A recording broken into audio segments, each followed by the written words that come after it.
Did I catch you nodding your head, Christal? Yeah, I mean that's some type of intro. I don't think I've seen it before. Oh, I must be catching these videos like at the like you already got past the intro. That's I like it. That's dope. all right, cool. Thank you for that. I appreciate it. Thank you for joining me today. It's been a long time overdue, long time coming. Yeah, In honor of Women's History Month, which is every day though, Women's History Day. But um, got that right. yeah, you're doing your thing out there, and I just wanted to make sure that we got you on to talk. And so, Christal, we've been doing this lending with purpose. Every week, I sound so stupid because I forget how many weeks it's been. I know it's been a year.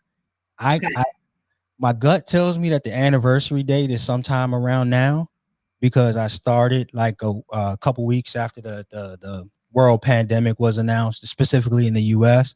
Yeah. And so it started off with just trying to help with like folks understanding what was going on, like in regards to job creation. Number one, like so many people were like losing jobs. And, you and I talked a little bit beforehand, like education was a big thing. So how could I get some teachers on to start to talk to people about how that was going? And then just having conversations to help people kind of get through it. Then it evolved into what we call lending with purpose. And so we realized that it's conversations with our clients and friends. Christal's like intro to various forms of information and professionals and resources that we use, we look for, that we never knew existed, and that we wanted to learn more about. Yeah, I've been tuning in. So we're going to just call it 52 weeks just because, you said a year. And it's been great. So I appreciate you having me today. And, I know that you're going to have some tough questions for me. I'm ready. I'm prepared. I'm going to represent for us women empowering each other. So we got this. That's cool. So I got 2 or 3 softball questions for you. They won't even be too hard. I know you played softball, I think, in high school, right? Or I know you ran track. I was like a pinch hit. Yeah, I was one of the runners. I couldn't really hit. Oh, but I stuck to basketball. Okay, all right. Well, there you go. I'm giving you a few layups today, giving you some alley oops. But so before I get started, we're on LinkedIn and YouTube doing this, and so for everybody that's joined in, we really appreciate your participation. If you have any questions, be sure to put your questions in the comments in the chat there, and we'll work to get those answered. So, Christal, story for the day. I always try to start off with a quick story. So, in light of what we're talking about with you today, how to like kind of balance, big business and family and home and all that good stuff. I think back to how I hate getting woken up out of my sleep with a screaming mom. So early on in my career, as I was progressing, you think and you put a lot of effort. Sometimes some people do, and you wear it with the badge of honor that you grind and you work around the clock and you stay up late and so forth and so on. So I was doing that, and then I would end up sleeping in the morning, right? And I would always wonder, like, why I would be so frustrated because my wife, she would, I don't want to call her name out or whatever, but anyway, anyway, she'd be like in the morning, getting the kids ready to go to school because she worked at the school and the kids would go with her. And I just like hear her like, getting them ready, like yelling, get your clothes on, get ready for this, come down for breakfast, come do this, come do that. And I would always get off to a bad start to my day because that's how I would kind of like, that was my alarm clock, so to speak. Right. And then the more and more I realized it, then I started to say, all right, Shawn, there's a reason why she's doing this. Right. And I think it's more of a cry for help. Right? Not necessarily her yelling or screaming at the kids or being frustrated in the morning. So how about, Shawn, you start to go to bed a little earlier? I was going to wonder when you was going to get that message. Yeah. How about, Shawn, you wake up in the morning before she does and you start to help pack the lunches and, get ready for breakfast and things like that. So that way she doesn't have so many things to be responsible for in the morning. And it would work out a lot better for you. So what I noticed when I started to do that, my day was amazing start. And I got so much done in the morning because it was a positive start to the day. Our relationship got a lot better when we were doing that. And then also my career got much better too as well because I was really focused on, how to move forward in the day. So when I was thinking about, what to talk about with you today, that was one of the stories that I thought about, and I was like, I'm probably gonna break a few man codes and stuff like that out there, get a few guys in trouble. I can't say that I'm practicing that 100% anymore these days, but I do my very best, and I'm super conscious about that. So it's just, like I said, me thinking about that, getting off to that good start, instead of me thinking about what's the bad part of the situation, is like kind of put myself in her shoes and put myself into a situation where I can think about what can I do to make this better. So with that said, we have Christal Johnson here. Christal, tell us, because you're going to do a much better job than I have introducing yourself. So tell us who you are, what you do, and let's get talking. Well, I appreciate that story, and I'm proud of you because you came to that realization a lot more swiftly than I think most husbands may. So good on you. Good kudos for you for that because you survived. Because I'll tell you what, if you aren't there helping, you will get woken up to the voice of the mommy saying, "Let's go," right? Anyway, thanks for having me here today, Shawn. My name is Christal Johnson. I am actually the Chief Operating Officer for the AJ team at Keller Williams Realty. We are a real estate firm, and we believe in a couple of things. The first thing being just being a blessing, right? We feel that it's our mission, our purpose to be a blessing through real estate. And the way that we see that is in how we interact, help, and support not only our clients, but our community at large. So, that's just been a passion for me. I think it's been great. I came out of corporate, and my main roles from what I did in corporate to even translating to real estate, it still deals around people, processes, and productivity. The three P's that keep every business running fluidly, running effectively, and positioned for growth. So that's what I do day in, day out. It's exciting. It's exhilarating. It has a lot of challenges, a tons of responsibility. And then there's always that balancing act that we have to figure out every single day of our lives. All right, so you told us what you do, but you know who you are, though. You're an amazing wife. You got two beautiful daughters. That's correct. Yeah, so I know that's really a big part of your life too as well. Yep. So Christal, let's get to it. So I know you mentioned about your career and things like that. So I'm gonna skip through a little bit on some of the questions that I wrote. Like where do you draw the line? So we're just gonna get to it, like in Yep. regard to business and family, because I know family's super important to you. Where do you kind of draw the line based on your huge responsibility that you have, some of the beliefs that you have in corporate? Because you all in your business, you can tell you have a standard in the way that you conduct business, right? And I know you have a standard personally, the way that you interact as well. But where do you kind of draw the line when it comes to business and family? Yeah, I think that's a great question. And I think that the real answer is it kind of depends on where we are in the evolution of what's necessary for the family and what's Yeah. necessary for the business, right? So for me, just some things that I hold true to every single day, no matter what year or month we're in, is that after a certain time, I don't do business, right? So for me, when the kids were still in school, that was when the bus stopped, I didn't work anymore. And I didn't work anymore until they were doing something else. So if they did a play date, then maybe I can go do a little bit of work. If they were in the bed, then I'll go back and get work done. But when they were home, I wanted to be fully present. Now, in the age of the pandemic, when they're always home, it has been a little bit different. But in the same token, we've taken those opportunities that when they're on live class, I'm very structured and regimented in what I get done during those times, so that when they're not in live class, I can be more present, right? So I can help them with their assignments. We can all have lunch together every single day. We can have breakfast together every single day. And then when it's time for them to shut down, I'm shutting down, and we're just going to have some time as a family. And then when they go to bed or they go outside to play, then I can get some more work done. But to me, being present is probably the most important thing, and being there for my kids and my husband. So at the end of the day, work's going to be there. That may mean that I need to grind a little bit harder at night. That may mean that I have to really be diligent about my schedule so that I stick to maximizing the hours that I have my full attention on work. And it also meant that coming into the COVID year, I had to make two very strategic hires because I knew that it was more important for me to spend that time making sure my girls were educated properly than it Right. was for me to be hands-on trying to juggle everything in the business. Got it. So work. You said work, right? So tell us about what that is. Like you, the AJ team realty. What's the AJ team? And then what's that look like for us out there, like so that we can have a perspective on what's going on in your world.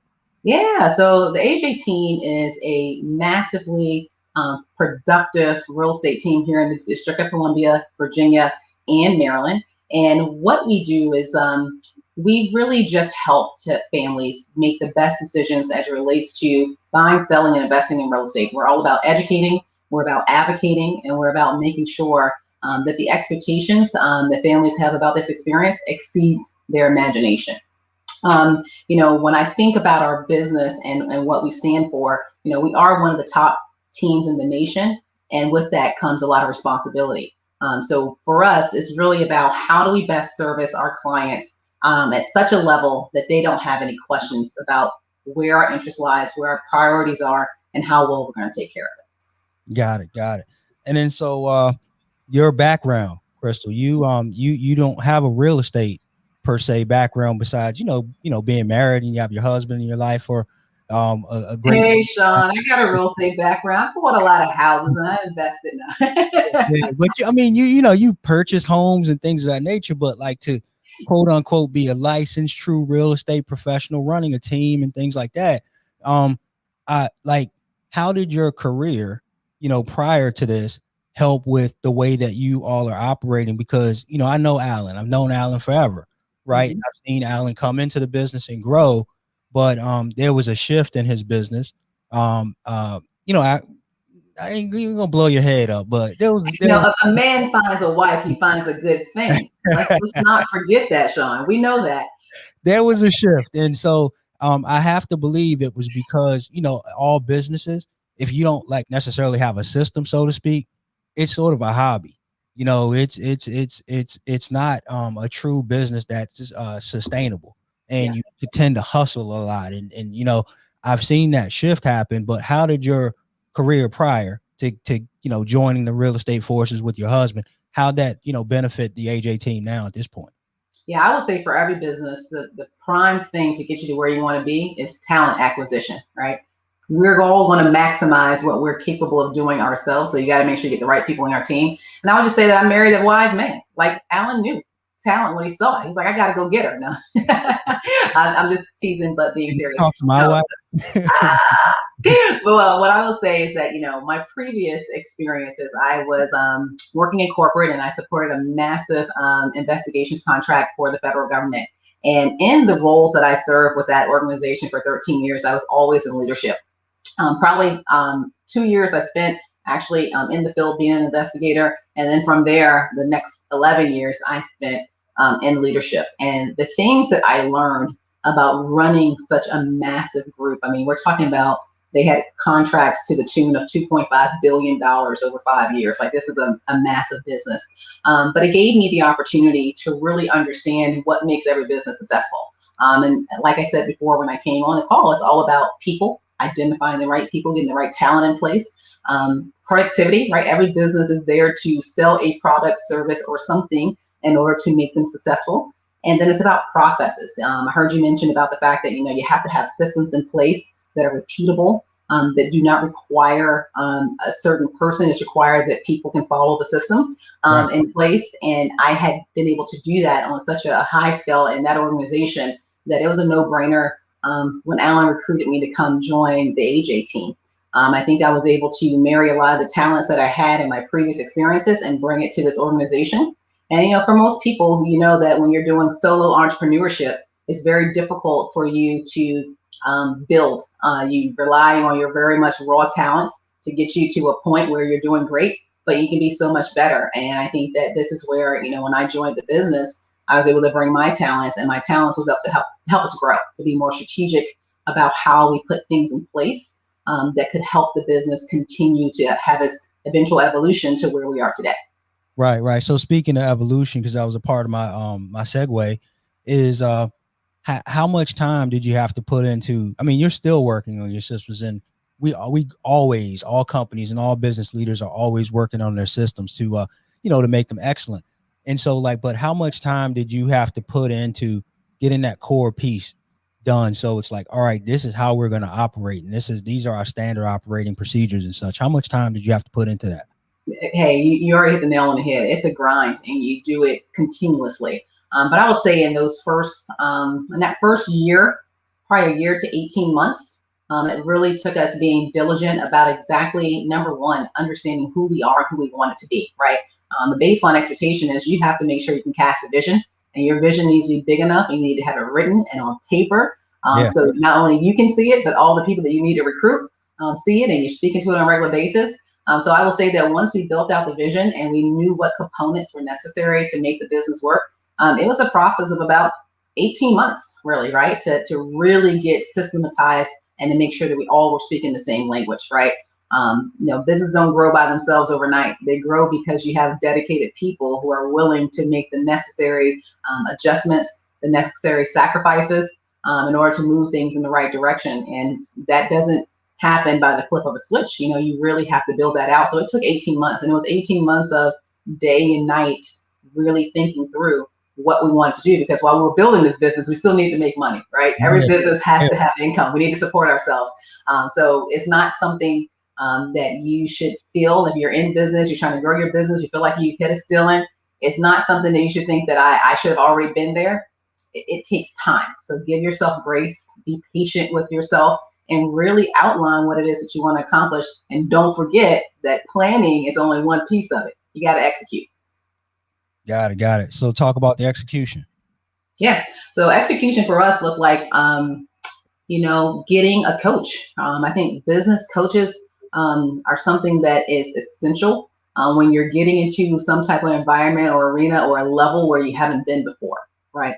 There is a path that has been created. There is a system. There is a process that already exists. You got to tap into people who may not be in your normal sphere, because the only way that you elevate is by getting to that next level of people in your life. So surrounding yourself with the people that you can mastermind with, that you can think through obstacles with. And that was probably one of the essential pieces of getting us to execution. And once we were able to do that, then we set a plan, right? We live in a 90-day world. Every 90 days, we think about 3 to 5 things that can change the course of our business. And we plan through what is it going to take for us to execute on those things over the next 90 days. And we hold ourselves accountable to it every single week. Got it. And so the lovely Sydney, she was not, so she definitely was born into real estate, but you were, she's what? She's 10 or 11? She's 10. All right. So she's 10. Was she born when you made your transition? She was. So when I made the transition, Sydney was probably, it's been 6 years now. So Sydney was 4. She was 4. Yeah, and Camilla I had a 2-year-old too. So I had a 2-year-old and a 4-year-old. That's what I was wondering, because I was wondering if Camilla was born after you were, in real estate full time, or if they were both here before you did that. So they were both here before I made that big change. All right. So, we're talking about balance, but we're kind of, talking about a bunch of different stuff kind of all over the place, but it's a great conversation, I think. Talk about that. Like, so you shifted from, doing the corporate, kind of 9 to 5 thing, which I know it wasn't 9 to 5 for you, but it was a corporate office environment, right? And so they were structured, put it that way. Yeah. How did that work for you? Like, was there any changes that occurred in life? It was a lot. We really needed to rally behind our crew, right? We had Alan's parents here on a regular basis. When you're switching from a more structured environment and you're getting into entrepreneurship, the biggest challenge is, number one, you want to make sure you can take care of your family, right? That's number one. But number two, there's a lot more hours involved in it. Clearly, I was in leadership in my old company, so I had a lot of hours. I was working 7 to 7 anyway, right? But in the same token, I had a lot of resources, right? I had someone who was in charge of human resources, right? I had someone who was in charge of finance. I had someone who's in charge of recruiting. I had all these pieces that, I could pull in and resources that could help me. Well, when you get into entrepreneurship and you're running a small business, you're wearing a lot of hats and you got to do a lot of juggling. And doing that while you have very small children, it can be challenging. The great news for me is that I realized very early on, my husband and I, that we needed to make sure our tribe was around, right? So we really leaned on having great relationships with our neighbors, having great relationship with our friends, and having great relationship with our family, so that we needed support, they were here to help and support us. So that was one way that we were able to really balance things out. I think the second way was that we knew that we were going to have to hire pretty quickly, right? We knew that we weren't going to be able to wear all those hats, and it was essential that we had enough leverage in our lives so that we can have a better balance. Now, there is no such thing as balance. I like to go ahead and say that right now. You're juggling all the time, right? And Right. I'm not sure if I'm ever going to get to a place where I'm like, I feel like, I can do this thing. It's great. Because there's going to be something else that you want. Always something. Yeah, there's always Always something else to put in to add to the business. But if you can get to a good state of counterbalance, where when it's necessary for you to be extremely present in your family life, you can do it.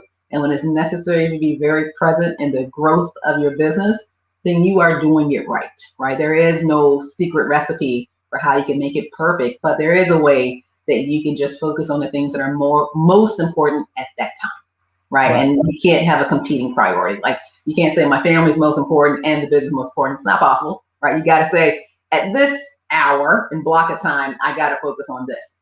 And in these hours, I'm focusing on this thing, right? Right. Right. And I have a phrase like your actions need to align with your word. Yep. Yeah. Yeah. So I definitely get that piece. So what I'm just real quick, a quick recap for those that are listening, like off each other with a ton of energy. But if you have any questions, go ahead and please put them in the comments. I wrote down a good bit of stuff. I really enjoy these conversations because I get an opportunity to listen, to take notes, and implement some of this stuff in our business too as well. But I wrote down coaching was important. Number one, that probably set you in a different mindset to kind of think about ways in which you could operate your business, like different from just being a real estate company, but being a business in normal. But also helped you to be able to, when we call quote unquote balance, to work the family piece in there too as well, and to ultimately, like we said, help you execute my second bullet, the plan, right? And understand what that plan looks like and how your family fits into that specific plan as well. And then lastly, something that I really like that you said, Christal, which is tribe.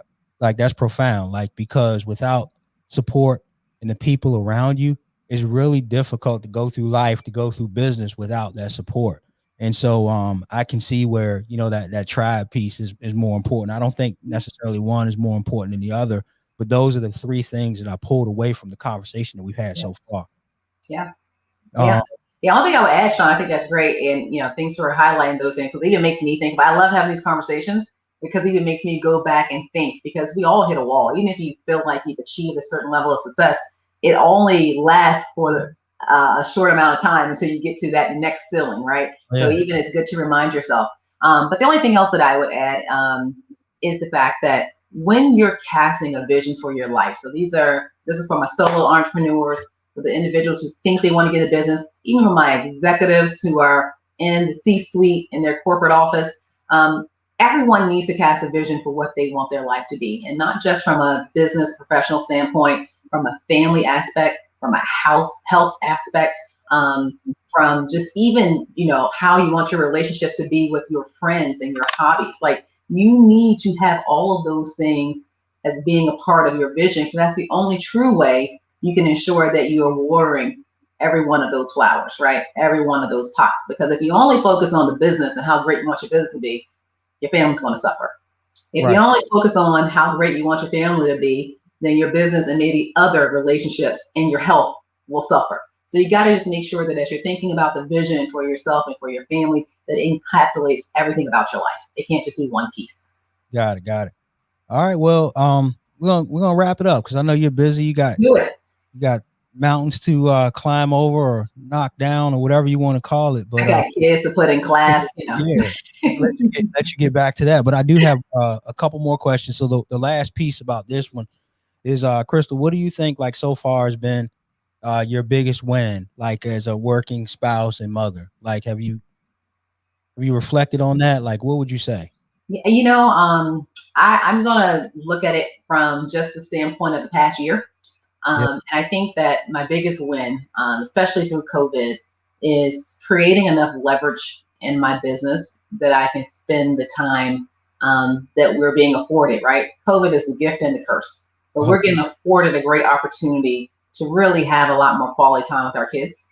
and even helping them through such a challenging time. So I think the one true accomplishment that I want to look back on in the past 12 months is the fact that we were able to create enough leverage in our business, create enough systems in our business that where I could have the ability to step back as necessary to give the support to my kids they need right now. There it is. You answered that. That was like you killed two birds with one stone, because I had in the back of my mind a follow-up question on that. Yeah. It makes a lot of sense. Christal, there's a really good question in the chat here or in the comments. You have a minute to answer it?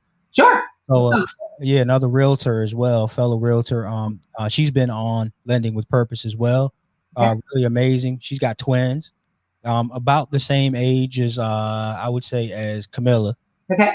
And she's like, "Hi, Christal. Regarding assistance, I have trust issues.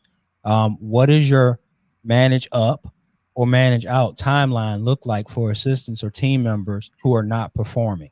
I think that's a great question, and I concur. I think that I'm recovering trustaholic. I'm just gonna call it that. I'm not even gonna say anything. Shawn knows.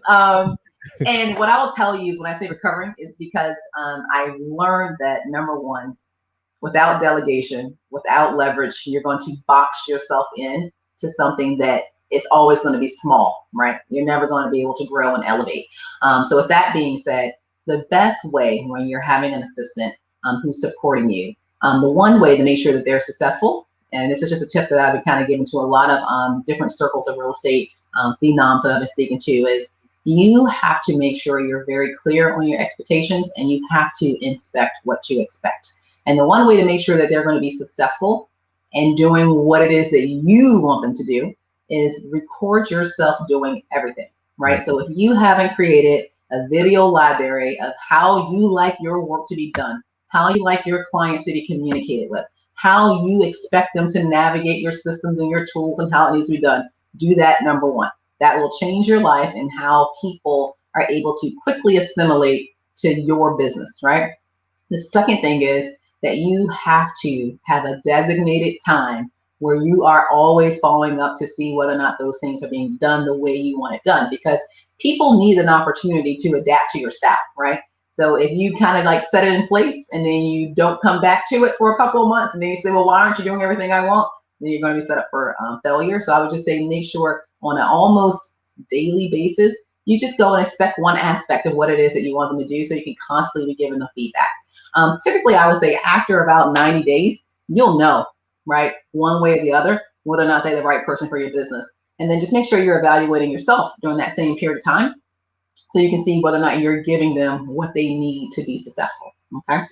So those are the things that have been beneficial for me, been helpful for me. And then I always just let people know how they're doing, you know, on a regular basis, so it's never a surprise, right? Sometimes you do have to release people back to the industry. That's what I like to call it. Great. She put a thank you with a couple exclamation points. So you hit it on the head. So document, create a library. So like Loom, I think Loom. You use Loom, right? I use Loom. Yeah. So I do that pretty much anytime I think about like anything that's going to be a repeatable process. If I've done it more than once, then that means is, you know, I'm going to continue to do it. So I just pop in there and just start recording stuff. And then in Loom, you can set up a library for it. You can actually download the MP4, I guess it's called, of the video. Yeah. You can put it on YouTube, or you can put it on your network or whatever it might be for people to access it. Yep. So I really like that. Designating time to follow up too as well, Joie, is also something that's super important, because like Christal said, you have to inspect what you expect. So thanks for that, Christal. So before we get into our last question, Christal, what's the best way to connect with your team? Yeah, so if you would like to talk to us about any thoughts that you have around buying, selling, investing in real estate, even getting into the real estate business, you can always send us an email to connect@aj18realty.com. That's connect@aj18realty.com. Or you can give us a call at 703-991-7900. That's 703-991-7900. All right, cool. We're going to put that in the comments. So connect@aj18realty.com. Mm-hmm. And 703-991-7900. You got it. Oh man, this was great. So, Christal. Yeah. You know, you've been in leadership and big groups and presentations and all that. Typically you always have some type of icebreaker. Yep. Right. So I don't know if we call this a breaker or a finisher, because I finished with this. And so look, you get one person, dead or alive, right? One person, one question. I don't know, you having coffee, lunch, dinner, One breakfast, question. phone call, email, whatever it might be. Who would it be and what would you ask? Oh man, Shawn, that's a hard one. But you No, know what? no right or wrong answer. We've No, had the same person twice, one time so far, two people. you know what? I always just pick the first person that comes to mind because I feel like that's the truest one. And Yeah. I just because I've loved her since I was a little kid. One, I'm going to have a conversation with Oprah. Like she's Shiro. Okay, she's Miss Shiro. I got to have a conversation with Oprah. The question I would ask her, gosh, this is a tough one. The reason why I chose Oprah is because of the level of impact she's had over the period of her lifetime and the number of people she's interacted with. And I think that you can always glean off of people who've had really great conversations. Like she's a great orator because she can ask the best questions, right? So someone who asks great questions always solicits the best information, advice, input. So I just want to talk to her about people she's spoken to and some of the best things that she's heard or experienced in ways that's helped her in her life. So the question I would probably ask her is like, what was the most profound thing that you've ever heard where someone was able to change the trajectory of what you even envisioned for yourself? Right? How did that conversation you had, what was so impactful about it that it changed the vision and the trajectory that you had for your own life? Because I think that that's where most of us kind of struggle, right? Sometimes we can't imagine what things can be because we haven't had the experience. So I think just speaking to people who had an experience allows you to imagine so many great things for your destiny, and it creates that path for you where you can continue to grow and develop. Oprah Winfrey, it is. Oprah. It's Oprah. Yeah, All day. she's the most popular actually. So we've had Michelle Obama. So Okay. out of the 52, we self-proclaim that this is the 52nd one, right? I have to go back and count. But we've had Michelle Obama twice and Oprah 3 times. Have we? Yeah. Those. No, but all different questions though. People had different questions that they would ask. And so this one is actually like I like to hear that because you're asking her a pretty big open-ended question. Right. And now she's got to go through pretty much her entire mental database of everyone that she sat in front of. And I don't mind if she just dumps everything with me. I'm good. Yeah. I can stay there for hours. Yeah. No, that's a pretty amazing question. So Christal, thank you today. I really appreciate this. I'm go on record saying I'm really proud of you. You just celebrated a birthday too, milestone in your life, and happy belated birthday. But just really proud of what you all are accomplishing. You're helping and a lot of people, a ton of people, not just with the real estate piece, but with the foundation on Be a Blessing and really pouring back into the community. And that's important to you all. And so we all see it. And so I just want you to know that everybody out there is seeing this, and thank you for your time.